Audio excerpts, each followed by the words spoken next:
Perspectivas teóricas actuales en educación matemática. Presentan Magali Hernández, Karina Núñez y Lourdes Soto, estudiantes del doctorado en Ciencias con especialidad en Matemática Educativa de la Universidad Autónoma de Guerrero. En relación con la presentación anterior, retomamos las perspectivas teóricas en educación matemática actuales. Por ello, el contenido de la presentación es el siguiente. En primer lugar, abordaremos qué son las teorías en educación matemática.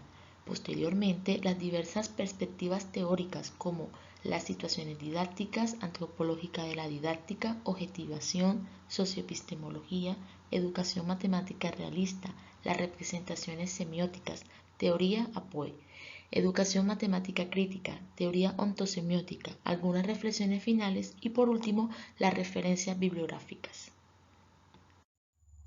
¿Qué son las teorías en educación matemática? La noción y el término de teoría son esenciales en cualquier disciplina que se perciba a sí misma como académica o científica. El diccionario de inglés Collins lista 3 significados diferentes de teoría.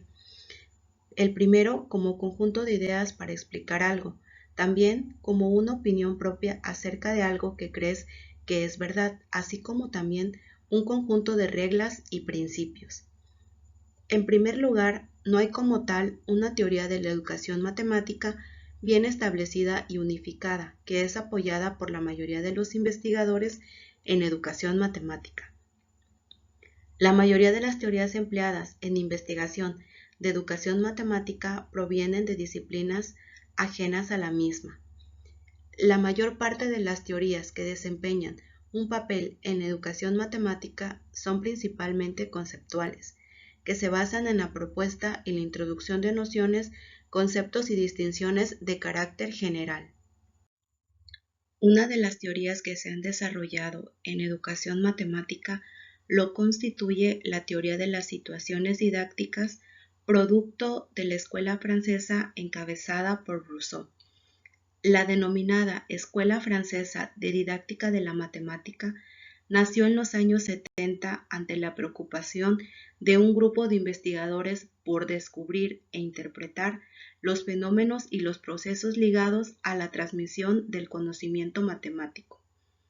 La teoría de las situaciones didácticas concibe un enfoque sistémico que facilita comprender y realizar los procesos de enseñanza-aprendizaje relacionados al docente, los alumnos, el conocimiento matemático y el espacio pedagógico.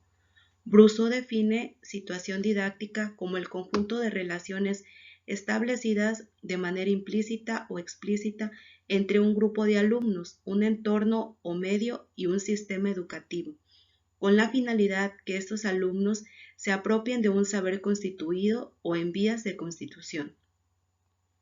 Este nuevo paradigma de la didáctica de las matemáticas nació precisamente cuando el investigador vislumbró por primera vez la necesidad para la didáctica de utilizar un modelo propio de la actividad matemática.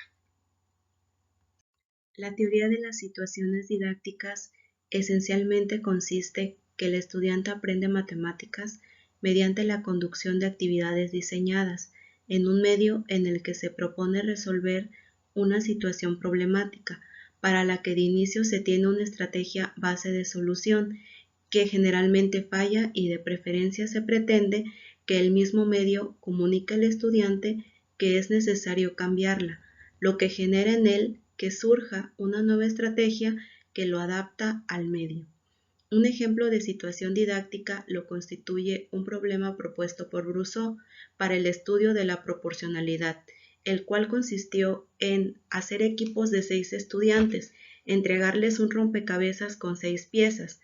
Se les pide diseñar otro rompecabezas con la condición que el rompecabezas que diseñarán debe conservar la forma, tomando como referencia que el lado del rompecabezas, que mide 4 centímetros, en el nuevo rompecabezas ese lado medirá 7 centímetros.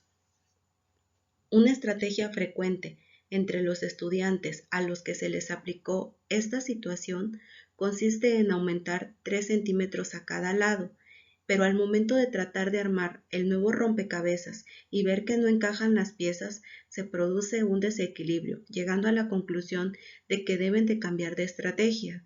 Y algo relevante de la situación didáctica es que es el mismo medio, que es el trabajo en equipo para la solución del problema, les da la respuesta para que ellos modifiquen su postura respecto a la solución.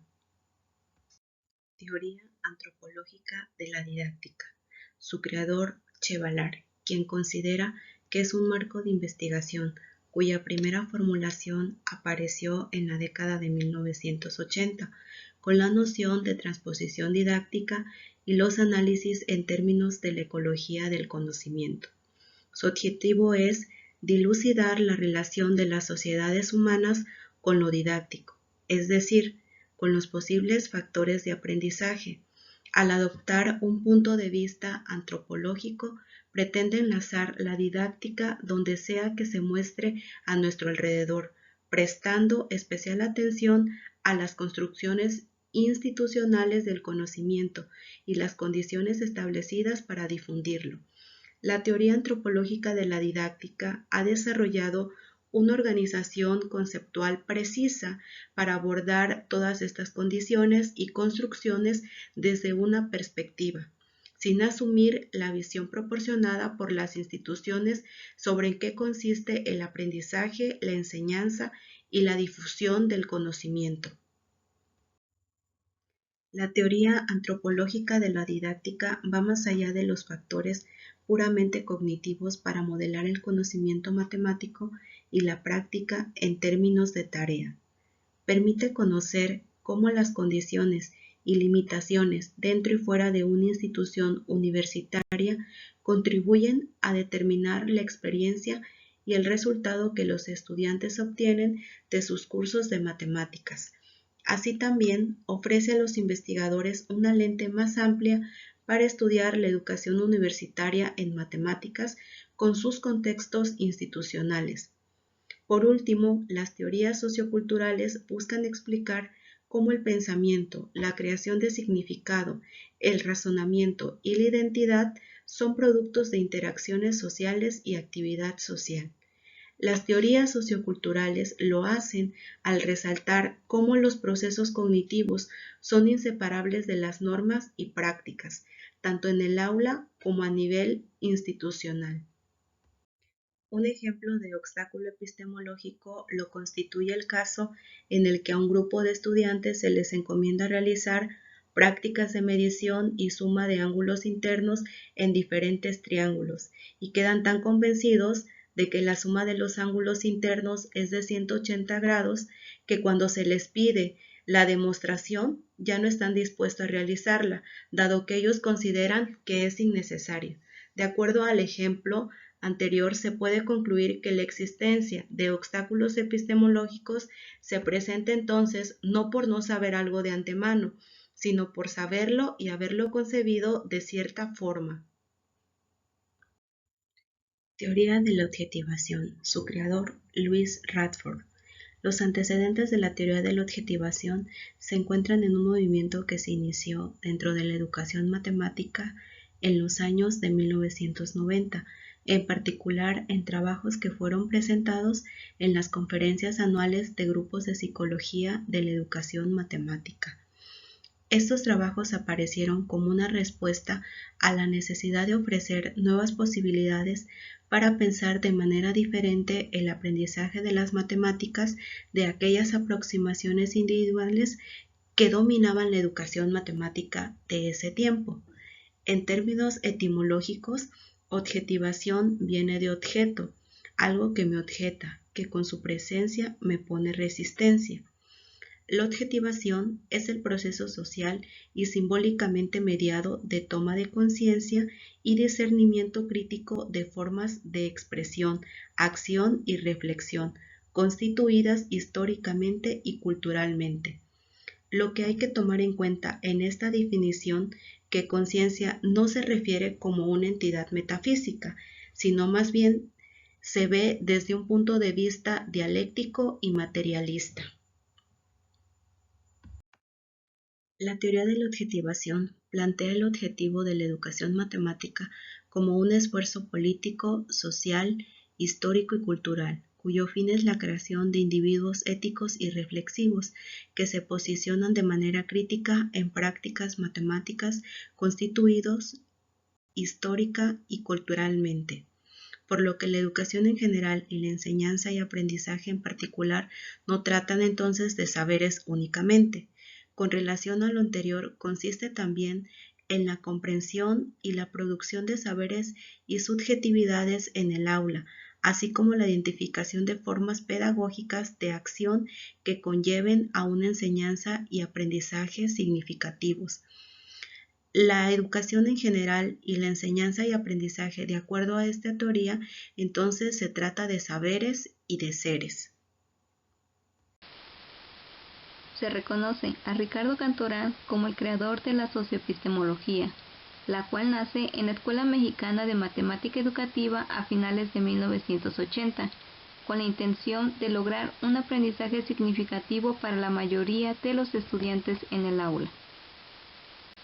La epistemología considera como base del conocimiento las prácticas sociales, las cuales describen lo que te hace hacer lo que haces, con el fin de explorar las formas de pensamiento matemático fuera y dentro del aula, que pudieran difundirse socialmente y caracterizarse para su uso efectivo en la población. Sin embargo, para atender la complejidad del saber matemático y su funcionamiento a nivel cognitivo, didáctico, epistemológico y social, se debe problematizar al saber situándolo en el entorno de la vida del alumno. En resumen, esta teoría toma en cuenta la cultura, conocimientos, saberes, historias del alumno, así como presente y la historia que emerge de los saberes matemáticos. La socioepistemología tiene dos aportes. El fundamental es que modela la construcción social del conocimiento matemático y su difusión institucional, es decir, modeliza las dinámicas del saber o conocimiento puesto en uso. Y el otro es la transición del examen de la aprehensión del objeto en sí, que es el conocimiento matemático ilustrado, a un análisis profundo del uso social de dicho objeto, el cual es el saber matemático situado en escenarios socioculturales. Como ejemplo de socioepistemología podemos mencionar el predicere, que es una práctica social que regula la actividad matemática con el propósito de la predicción. Por lo tanto, guía la necesidad de hacer dicha acción. La predicción se manifiesta en la mayoría de las actividades que implican cambio y movimiento, como jugar y bailar, entre otras. En este sentido, en la enseñanza, para significar la función derivada, primero se introduciría la noción de comparación y predicción por medio de una de las actividades mencionadas. Hans Freudenthal se considera el creador de la educación matemática realista, que es una teoría de instrucción específica para las matemáticas, que fue desarrollada en los Países Bajos. La educación matemática realista ofrece a los estudiantes situaciones problemáticas que pueden imaginar. Por eso, los problemas pueden venir del mundo real, del mundo de los cuentos de hadas o el mundo formal de las matemáticas, siempre y cuando los problemas sean experimentados real en la mente del estudiante, dado que las matemáticas deben estar cerca del niño y ser relevantes para la situación diaria. Por ello, el contexto del problema es el punto de partida para obtener el razonamiento informal del estudiante. En la teoría, la palabra realista se refiere a la relación con el mundo real y la situación del problema real en la mente del estudiante. Como aportes de la investigación de la matemática realista, podemos mencionar los siguientes puntos. En los Países Bajos sigue teniendo un considerable impacto en la educación matemática. En el proceso de aprendizaje, el estudiante tiene la oportunidad de reinventar las matemáticas a través de la guía del profesor. Como características tiene el uso del contexto de la vida real, el uso de modelos de matematización, producción y construcción, interacciones y entrelazamiento.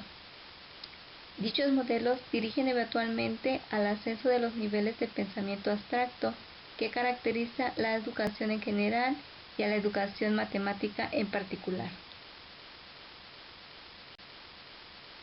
Para ejemplo de matemática realista, nos situamos en los algoritmos de suma y resta por columnas, dado que la enseñanza mecánica de tales algoritmos lleva a los estudiantes a cometer errores por la incapacidad para distinguir adecuadamente entre unidades y decenas cuando hablamos de los números del 1 al 100.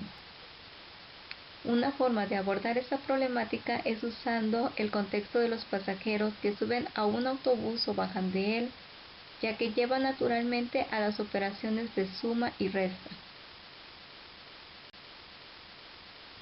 Raymond Duval es el creador de la teoría de las representaciones semióticas, que es fundamental para acceder al conocimiento matemático, dado que es indispensable que los objetos sean representados de diferentes formas. Esta teoría consiste en sustituir una representación semiótica por otra, si ambas representaciones indican el mismo objeto matemático. Ahora bien, los objetos matemáticos tienen diferentes registros de representaciones, los cuales pueden ser gráfico, geométrico, numérico, algebraico, pictórico, lenguaje natural y tabular. Los registros son herramientas clave para analizar los procesos cognitivos del pensamiento matemático. Existen dos tipos de procesos cognitivos: el tratamiento, que es cuando se transita en el mismo registro, y el de conversión, que es cuando se navega de manera coherente en varios registros de representaciones.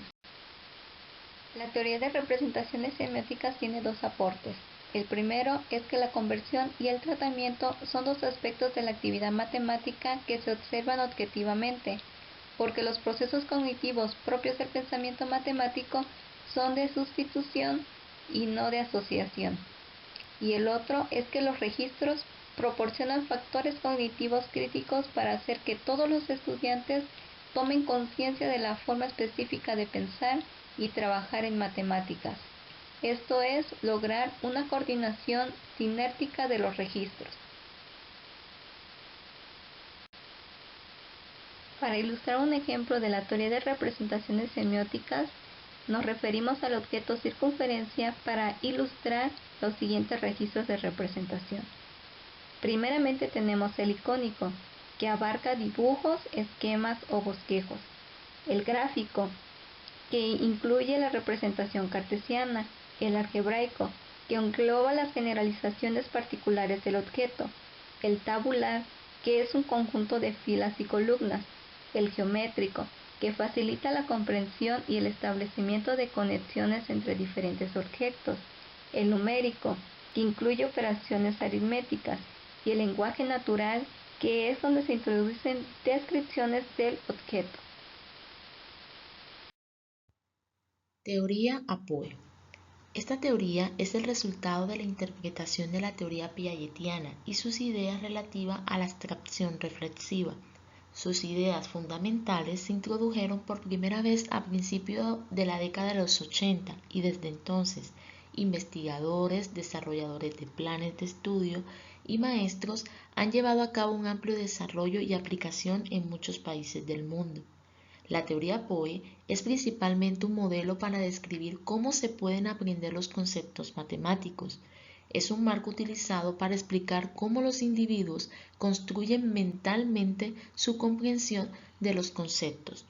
Esto desde una perspectiva cognitiva, donde un concepto matemático particular se enmarca en términos de su descomposición genética. La abstracción reflexiva en teoría Apoe se considera de 5 formas o mecanismos mentales, como la interiorización, coordinación, encapsulación, desencapsulación y la generalización, que conducen a la construcción de las estructuras mentales, como las acciones, procesos, objetos y esquemas que componen el acrónimo Apoe. Dubinsky caracteriza la relación general entre estos elementos como un sistema de retroalimentación circular, aunque la construcción del conocimiento matemático es no lineal. La descripción basada en esta teoría de la construcción mental de un concepto matemático se presenta de manera jerárquica. La investigación basada en la teoría APOE implica tres componentes: el análisis teórico, el diseño e implementación de enseñanza y observación, además de la verificación de los datos. El análisis teórico es el punto de inicio de la investigación sobre el concepto matemático, en el cual se toma en cuenta el análisis de los libros de texto y la experiencia de los investigadores para determinar un camino viable en la construcción del concepto. Este análisis permite, mediante la descripción de las construcciones mentales, modelar la epistemología y cognición del concepto matemático estudiado. Esto da lugar a una descomposición genética preliminar del concepto, que permite la determinación de un camino viable para que los estudiantes construyan un concepto determinado mediante la descripción de las construcciones mentales y mecanismos mencionados. Este análisis teórico conduce al diseño e implementación de la enseñanza, cuyas actividades están destinadas a fomentar las construcciones mentales requeridas por el análisis. Incluye actividades y ejercicios que van encaminados para ayudar a los estudiantes a construir acciones, interiorizarlos en proceso, encapsular procesos en objetos y la coordinación de dos o más procesos para la construcción de nuevos procesos. Por último, se establece que la ejecución de la enseñanza permite la oportunidad de recolectar datos y analizarlos. Los resultados obtenidos mediante la aplicación de los instrumentos deben ser analizados desde la descomposición genética preliminar, detectando qué elementos no han sido considerados y cuáles de las construcciones dadas hipotéticamente no se perciben. El propósito es responder a dos preguntas. La primera consiste en lo siguiente: ¿los estudiantes hacen las construcciones mentales requeridas por el análisis teórico? ¿Que también los estudiantes aprenden el contenido matemático? Si la respuesta a la primera pregunta o la segunda es negativa, el análisis teórico es reconsiderado y revisado. Por tanto, el ciclo se repite hasta que las respuestas de ambas sean afirmativas y ya el instructor o investigador está convencido de que los estudiantes han aprendido los conceptos matemáticos suficientemente bien. A continuación, mencionamos como ejemplo una investigación realizada por Roa y Oktak en el año 2008. Esta investigación tenía como objetivo el identificar y analizar las construcciones mentales que realizan los estudiantes y los mecanismos cognitivos asociados a construir el concepto de transformación lineal mediante el desarrollo del ciclo de investigación planteado por la teoría APOE. Esta investigación aborda el concepto de transformación lineal desde su definición formal, para dar cuenta de las construcciones mentales que los estudiantes realizan mediante mecanismos mentales sobre este concepto matemático en particular. Para ello se propusieron una descomposición genética, como lo vemos en la figura presente en la diapositiva. Estas construcciones mentales permitieron la concepción, acción de las propiedades de los vectores y escalares. Como fin último, esta investigación obtuvo un modelo de enseñanza para analizar las funciones entre espacios vectoriales que cumplen con una u otra propiedad. La teoría matemática crítica.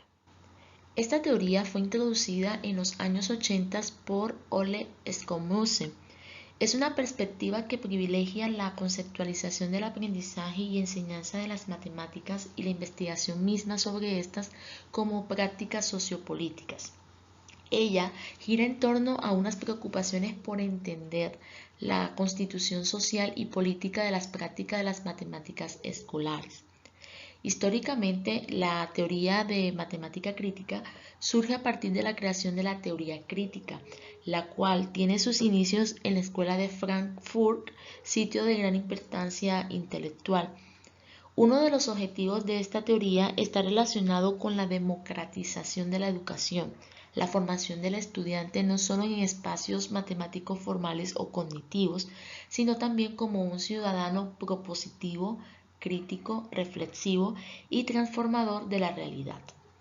Uno de los constructos que considera la teoría matemática crítica es el pensamiento crítico, que se concibe como un proceso de construcción social mediado por la interacción de los sujetos en donde el entorno y los estímulos o acciones de enseñanza como aprendizaje contribuyen al desarrollo de competencias y saberes matemáticos. La metodología utilizada por parte de la educación matemática crítica es la investigación-acción participativa. Esta metodología se caracteriza por la producción de un conocimiento propositivo y transformador, mediante un proceso de debate, reflexión y construcción colectiva de saberes entre los diferentes actores de un territorio con el fin de lograr transformación social. Este proceso metodológico combina la teoría y la praxis. Posibilita el aprendizaje, la toma de conciencia crítica de la población sobre su realidad, su empoderamiento, su movilización colectiva y su acción transformadora. Además, esta propuesta metodológica presenta un proceso cíclico de reflexión, acción y reflexión. Como ejemplo de la teoría matemática crítica en investigación tenemos la propuesta de ambientes de aprendizaje para la promoción de la modelación matemática de la perspectiva crítica, presentada por los investigadores Bustos y Novoa. Esta investigación considera los escenarios de investigación que son ambientes de aprendizaje en términos de la referencia a las matemáticas puras, a una semirealidad o una situación de la vida real y de las formas de organización de la actividad en la clase. En el proceso que involucra esta investigación es el reconocimiento de las problemáticas sociales de la población usando como método la cartografía social como primer paso. Luego de que se ha hecho este reconocimiento, se procede a la discusión de las problemáticas con los estudiantes. Por último, se escoge problemáticas y trabajar a partir de ellas para posteriormente tratar de elaborar un modelo matemático por medio de la denominada modelación matemática. Como se observa, este tipo de investigación relaciona tanto la parte de la matemática crítica con el constructo matemático de la modelación matemática y conlleva a que se desarrolle o fomente ambientes de aprendizaje 6 considerados por la teoría. Teniendo en cuenta de que esta teoría asume 6 tipos de ambientes de aprendizaje, esta investigación en particular se centra en el ambiente tipo 6, que permite sacar de la realidad del estudiante la situación de modo que éste le dé sentido a la actividad matemática que él mismo está realizando. En ella, el estudiante tiene que explorar, comprender y modelar, además de llegar a propuestas de solución de la misma, tanto matemáticas como sociales, de ser necesario. Teoría ontosemiótica. El enfoque ontosemiótico del conocimiento y la instrucción matemática es un sistema teórico inclusivo que trata de articular diversas aproximaciones y modelos teóricos usados en la investigación propia de la educación matemática a partir de presupuestos antropológicos y semióticos sobre las matemáticas y su enseñanza. Fue iniciado por el Grupo de Investigación Teoría de la Educación Matemática de la Universidad de Granada en España a principios de los años 90, siendo en la actualidad desarrollado y aplicado por otros grupos de investigación españoles y latinoamericanos. Esta teoría comenzaron a sentar las bases de un modelo ontológico, epistemológico y cognitivo relativo al conocimiento matemático sobre bases antropológicas y semióticas.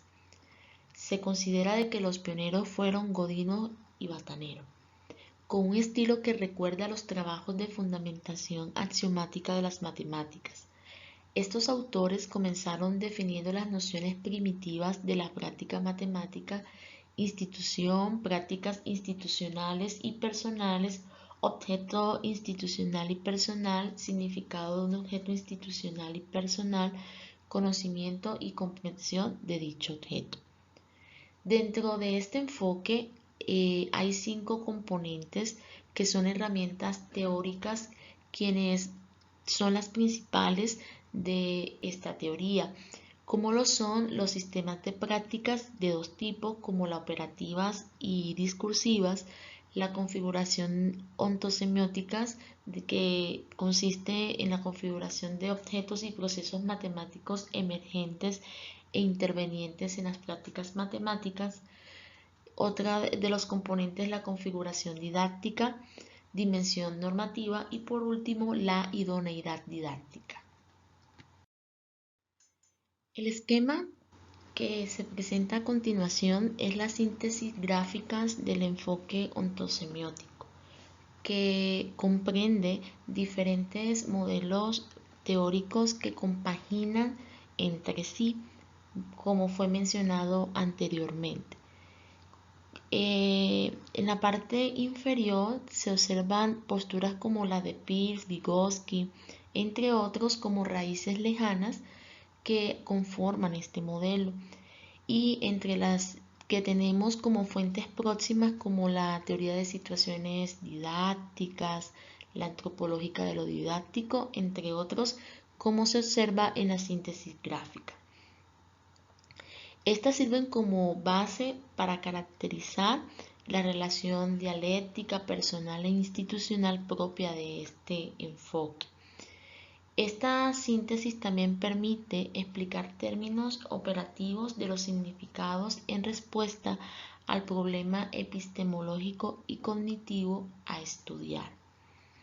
Dentro del proceso de la investigación se considera que primeramente se precisa y explicita la naturaleza del objeto matemático y su emergencia a partir de las prácticas matemáticas, ya sea personal o institucional. Posteriormente se procede a la elaboración de una ontología matemática de los tipos de objetos y los procesos matemáticos que lo involucran. Por último, se explican los términos operativos de los significados en respuesta del sistema de prácticas y configuración de objetos y procesos para el diseño e implementación de los procesos de estudios matemáticos. Todo esto como producto de este proceso del enfoque se puede considerar los sistemas de categorías de competencia y conocimientos didácticos matemáticos del profesor de matemática y base para el diseño de procesos formativos del profesor, por mencionar algunos. Como se mencionó anteriormente, el enfoque ontosemiótico es la combinación de diversas posturas teóricas o modelos teóricos. Godino afirma de que este enfoque no se trata de construir una teoría holística que lo explique todo, sino de avanzar en la construcción de un sistema de herramientas conceptuales y metodológicas que permitan hacer los análisis de nivel macro y micro de las dimensiones, ya sea bien epistémica, cognitiva, instruccional y ecológica, implicada en los procesos de enseñanza y aprendizaje de las matemáticas. Tenemos como ejemplo una investigación realizada por Font en el año 2007 bajo el título Una perspectiva ontosemiótica sobre 4 instrumentos de conocimiento que comparten un aire de familia, particular general, representación, metáfora y contexto. Esta investigación tiene como objetivo aplicar las nociones teóricas del enfoque ontosemiótico de la cognición e instrucción matemática al análisis de un episodio de aula que se utiliza como contexto de reflexión, centrándose principalmente en la configuración epistémica. El interés fue reflexionar conjuntamente sobre los 4 aspectos más característicos de la actividad matemática y de la emergencia de sus objetos, como se menciona en el título, la dualidad extensivo-intensivo, que es lo particular y lo general, la representación, la metáfora y la contextualización. Estos son instrumentos de conocimiento que comparten un mismo aire de familia, en el sentido de que de alguna manera hacen intervenir la relación de A es B, como se observa en la figura. En los 4 casos se puede observar la existencia de entidades vicariales, es decir, de un primer tipo de entidades que se utilizan para comprender un segundo tipo de entidades, a partir de las acciones que realizamos sobre las primeras.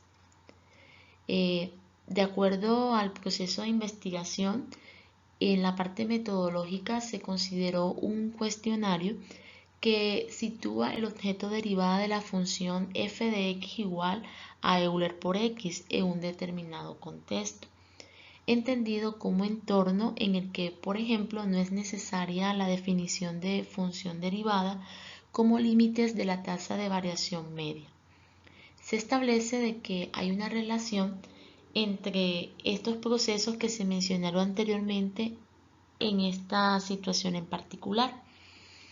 De acuerdo a la investigación realizada por Font, se obtuvo la siguiente configuración que se compone por el lenguaje, las situaciones, los conceptos, procedimientos y proposiciones asociadas con la función a estudiar.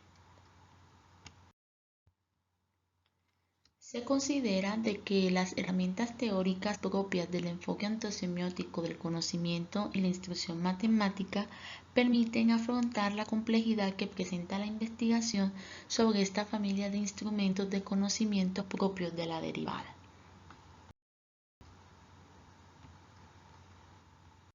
Reflexiones finales. Cabe concluir que las teorías tienen diferentes propósitos. Algunas tienen la función de proporcionar la terminología, incluyendo los conceptos y distinciones. Otras sirven como un marco general a partir del cual la enseñanza y el aprendizaje de las matemáticas se pueden ver y abordar. Otro rasgo de las teorías es que ofrecen una metodología de investigación, sobre todo para los estudios empíricos. Para terminar, las teorías se centran en la organización de un conjunto de observaciones e interpretaciones de fenómenos singulares, pero relacionados específicamente en un todo coherente.